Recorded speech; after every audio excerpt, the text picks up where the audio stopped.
அவர் எங்களுக்கு பொறுத்தவரை ஒரு இக்கட்டான நேரத்தில் நான் பதவியேற்பதற்கு மார்க்சிஸ்ட் கம்யூனிஸ்ட் கட்சியின் சார்பில் நீங்கள் ஆதரவு அளித்திருக்கிறீர்கள். உங்களுக்கு என்னுடைய நெஞ்சார்ந்த நன்றியை நான் தெரிவித்துக் கொள்கிறேன். இந்த நன்றி என்றென்றைக்கும் உங்கள் மீது எனக்கு இருக்கும் என்பதை நான் தெரிவித்துக்க விரும்புகிறேன். நம்பர்லாம் சொல்லல, பெரும்பான்மை இருக்கிறனால தானே ஆளுநர் அழைச்சிருக்கிறார். எனவே என்றைக்கும் உங்களுக்கு நான் நன்றி கடன் பட்டிருக்கிறேன். அது மட்டுமல்ல, மக்கள் விரும்புகிற ஒரு நல்ல ஆட்சியை நான் கொடுப்பேன். உங்களுடைய ஆலோசனைகள், ஒத்துழைப்புகள் எல்லாமே எனக்கு தேவை. எந்த நேரத்தில் இந்த ஆட்சியின் மீது குறைகள் இருந்தாலும் அதை நீங்க சுட்டிக்காட்டுகிற போது அதை உடனடியாக பரிசீலித்து சரி செய்வதற்கான நடவடிக்கை மேற்கொள்வேன். மக்களுக்கு விரோதமா, மக்களை பாதிக்கக்கூடிய எந்த செயல்களிலும் இந்த அரசு ஈடுபடாதுங்கிறத நான் ரொம்ப உறுதியா தெரிவிச்சுக்க விரும்புறேன். அதோட எந்த சூழ்நிலையிலேயும் மதவாத சக்திகளை தமிழ்நாட்டில் நான் அனுமதிக்க மாட்டேன்.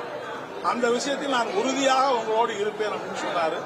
நாங்க அவருக்கு சொன்னோம், ஒரு செக்குலர் அரசாங்கத்தை நீங்கள் அமைப்பேன்னு சொல்லுவதும், அரசியல் அமைப்பை பாதுகாப்பது, மக்கள் நலன் காக்கிற அரசாக நீங்கள் இருப்பது சொல்வதனால உங்களுக்கு நாங்கள் முழுமையாக ஆதரவு கொடுத்திருக்கிறோம்.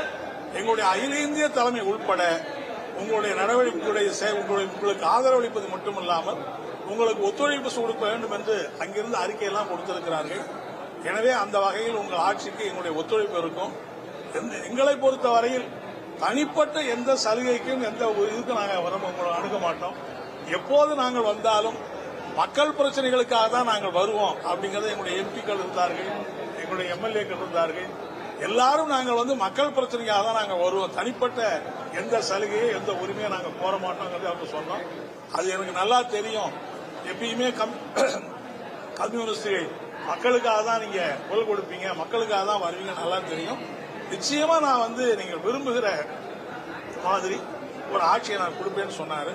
அப்புறம் செங்கோட்டையன், ஆதவர்ஜன் அவங்க எல்லாம் இங்க கார்ல் மார்க்ஸ் சிலை இருக்கு அப்படின்னு சொன்னாங்க. அப்புறம் நேரடியா கார்ல் மார்க்ஸ் சிலைக்கும் மலர் தூவி வணக்கத்தை செலுத்திட்டு அப்புறம் இங்கிருந்து விடைபெற்று சென்றார்.